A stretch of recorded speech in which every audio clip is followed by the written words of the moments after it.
Well, brothers and sisters, welcome to my daily diary segment. I'm going to tell you today what I did each day from Monday the 18th of March through Friday the 22nd of March of 2024. So Monday the 18th, it started out here in the office. I did some early morning taping. I did some work at my desk regarding newsletter approvals, preparation of our monthly statement to our donors, data preparation, giving staff instructions, that is, in regard to a monthly task of generating data for birthday cards for certain donors and bishops, radio spot preparation, leaders meetings, connections and committees of leaders that's a follow-up to our leadership strategy meetings. The book I'm working on with Alveda, action for our political outreach in regard to what people can do and say at town hall meetings with candidates, various media interview requests, managing that, preparing a joint leaders statement, and approvals for appeals. Did on the 18th, let me check all my various scheduling documents here. I had a doctor's appointment in the mid-morning. Everything was great. The doctor had a report of continued full good health for me. So that's always nice news. And then I came back to the office, continued meeting with staff and doing various work in regard to the topics I mentioned. Prepared my update for the upcoming pastoral team meeting, my recent travels update. And then at 1:30, I was picked up to go to the Orlando airport so that I could get a flight up to Washington, D.C. for some meetings the next day.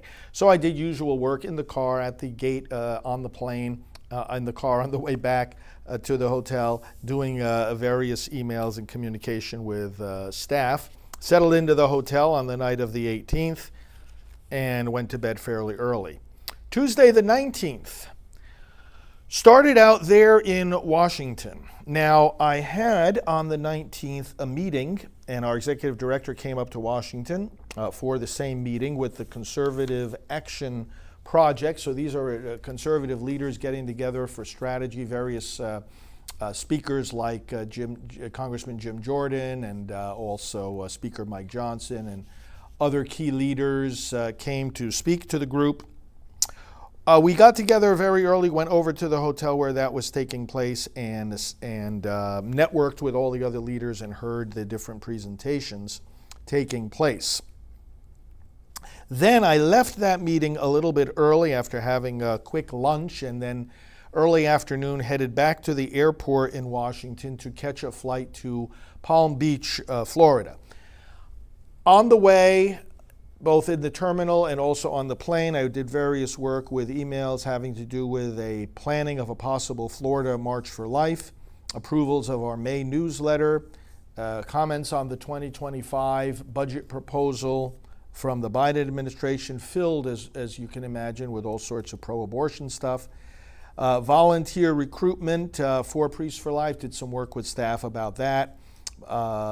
Communications about a Catholic prayer event that I was on my way to, which I'll tell you about in a moment.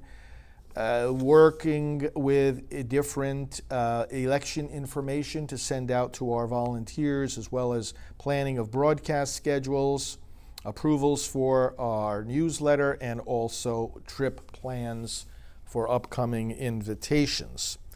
Landed in West Palm Beach and went right to Mar-a-Lago, where there was an event, Catholics Praying for Trump, that I took part in and spoke at that evening. It was a fantastic event. I was with people like Jack Posobiec and Roger Stone and General Michael Flynn and others who were there to really give a strong witness to how the election of President Trump would protect and advance Catholic positions on public policy issues.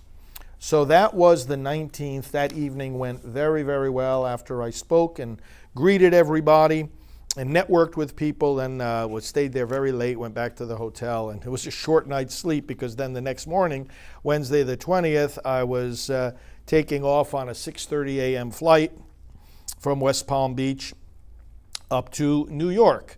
And I went up to New York to visit with my mom and my brother. My mom's birthday, 90th birthday, was on the 19th, so on the 20th I was up there.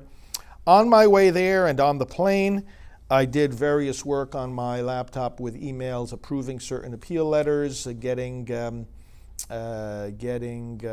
media requests and responding to them. The book I'm writing with Alveda, doing some work on that. Joint statement of pro-life leaders, recruitment of volunteers, trip plans for upcoming invitations, all of these things, working on them. Then I got home, visited there with my mom, did some things around the house, help that she needed, picked up some Easter bread. A local bakery there in town makes these great Easter breads every year, so I got our annual supply of those. And I also went to my favorite fish store and got some lobsters and clams and things like that I enjoy. And then, the rest of the evening was spent like that, visiting with the family, eating with them, and so forth. On Thursday, let's see, hold on one second. Wednesday, the 20th. Yes, so I had a 12 noon conference call with our vice chairman in regard to the book that I'm writing with Alveda. And then I had a special call at 4 o'clock together with certain members of my staff, including our political outreach coordinator, with staff from Ballotpedia, which is a great resource that I recommend to you and to everybody to get election-related information. I got that conference call done, and then, like I say, the rest of the work I was doing myself on my computer. Thursday the 21st, I was there in Portchester with my family, and one of my administrative team, Mark Valonzo, came and visited with us as well, and he was lending some of his expertise to some things that I had to get done up there in New York. So we were working with him on various things. On my laptop and emails, I had work to do in regard to studio testing with our staff back here in the TV studio. The joint statement of pro-life leaders, putting some additional signatures onto that, and approving emails to go out for election primary dates and urging people to get out and vote in the primaries.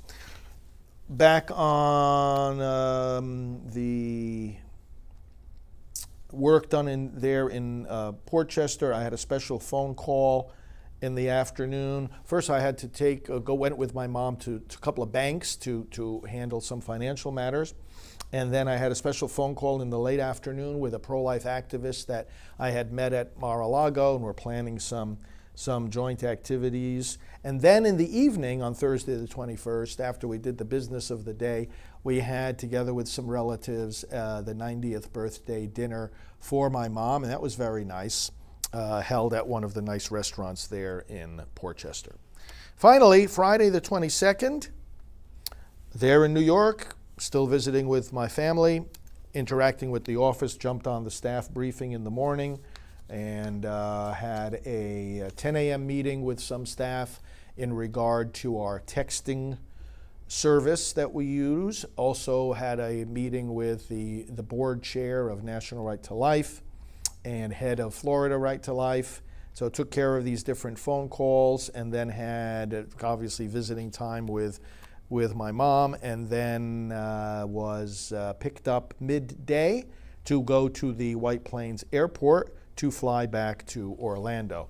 Was on the phone with various staff there at the airport, did various work on my laptop on the plane, including things like updating our procedure for radio spots, communications about the Florida March for Life being planned, requests from media, getting approvals in for emails to go out, and communicating with Legatus and also with the America First Policy Institute, special event for which I'll be participating in a few weeks.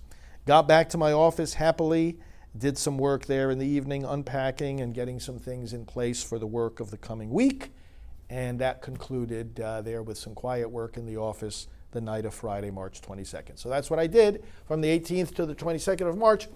And I thank you for watching these updates, because it's a way for me to be accountable to you and just to celebrate the great work that you help support. And I'm still waiting, by the way, for these kinds of daily diaries from my critics, because I'd like to know what they do all day.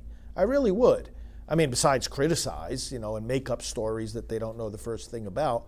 Where is it so hard to tell us what you did every day? Where's your daily diet? I'm not going to let this drop. I'll be continuing to ask for it from people who have been very publicly, vocally critical of me. Where in the world are your daily updates? Let's go. Let's have them. Well, we want to see them. What are you doing each day? So, friends, thank you for watching. God bless you. May your days be fruitful in work for our Lord and for his precious children, the children in the womb. God bless.